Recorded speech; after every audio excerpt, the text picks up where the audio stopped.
अव्यय या अविकारी शब्द, इनडिक्लाइनेबल वर्ड्स।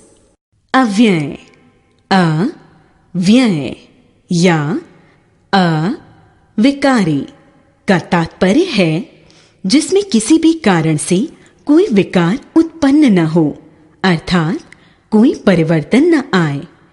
कुछ शब्द ऐसे हैं जिनके रूप नहीं बदलते, अर्थात जिनमें लिंग, वचन, कारक, काल आदि के कारण कोई परिवर्तन नहीं होता। इन्हें अव्यय या अविकारी शब्द कहते हैं। ऐसे शब्द जिनका रूप, लिंग, वचन, कारक, काल आदि किसी भी कारण से परिवर्तित नहीं होता, उन्हें अव्यय या अविकारी शब्द कहते हैं। अव्यय के 5 भेद होते हैं। अव्यय के भेद: क्रिया विशेषण, संबंध बोधक, समुच्चय बोधक, विस्मयादि बोधक, निपात। क्रिया विशेषण, एडवर्ब, वे शब्द जो क्रिया की विशेषता बताते हैं वे क्रिया विशेषण कहलाते हैं। क्रिया विशेषण 4 प्रकार के होते हैं। क्रिया विशेषण स्थानवाचक, कालवाचक, परिमाणवाचक, रीतिवाचक।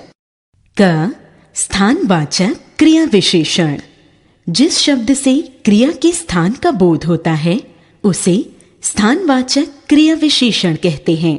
जैसे सोनल अंदर सो रही है, प्रख्यात आगे चल रहा है। अ स्थितिवाचक: जहां, वहां, भीतर, अन्यत्र, ऊपर, नीचे, सामने, बगल में, पास, समीप, निकट, दूर आदि। ब दिशा सूचक: इधर, इस ओर, दाएं, बाएं आदि। ख कालवाचक क्रिया विशेषण: जिस शब्द से क्रिया के होने के समय का बोध हो उसे कालवाचक क्रिया विशेषण कहते हैं। जैसे वे अभी नहीं आए, दादाजी आज आने वाले हैं।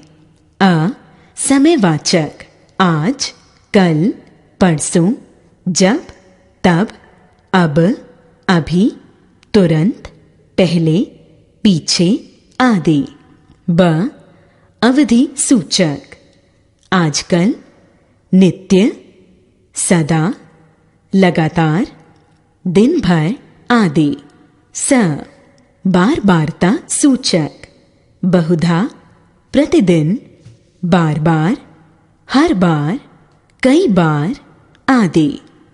ग परिमाणवाचक क्रिया विशेषण: जिस क्रिया विशेषण से क्रिया के परिमाण, मात्रा का बोध हो उसे परिमाणवाचक क्रिया विशेषण कहते हैं।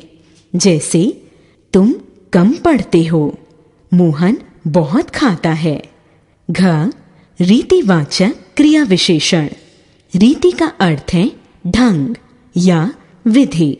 जिस शब्द से क्रिया के होने की रीति या विधि का बोध हो उसे रीतिवाचक क्रिया विशेषण कहते हैं। जैसे गाड़ी धीरे धीरे चल रही है, प्रखर ध्यानपूर्वक पढ़ता है। सहमा अकस्मात, शीघ्रतापूर्वक, निसंदेह आदि भी रीतिवाचक क्रिया विशेषण होते हैं। संबंध बोधक, पोस्ट पोजिशन: संज्ञा सर्वनाम के बीच संबंध बताने वाले अव्ययी शब्दों को संबंध बोधक कहते हैं। संबंध बोधक अधिकांशतया के या से परसर्ग से शुरू होते हैं। जैसे पुस्तक अलमारी के अंदर है, चोर के पीछे सिपाही भाग रहे थे। कुछ संबंध बोधक अव्यय इस प्रकार हैं: के बाहर, के अंदर, के कारण, के नीचे, के ऊपर, के पीछे, के सामने, के समान। समुच्चय बोधक, योजक, कंजंक्शन: दो शब्दों, पदबंधों या वाक्यों को जोड़ने वाले शब्द समुच्चय बोधक या योजक कहलाते हैं। जैसे सोनम की माँ बीमार थी, इसलिए वह आगरा गई है। वह केवल खेलता ही नहीं बल्कि पढ़ता भी है। कल गृह कार्य करके लाओ, अन्यथा दंड दिया जाएगा।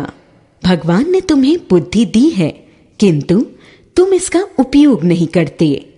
अपूर्वा, विदुषी और प्रखर भाई बहन हैं।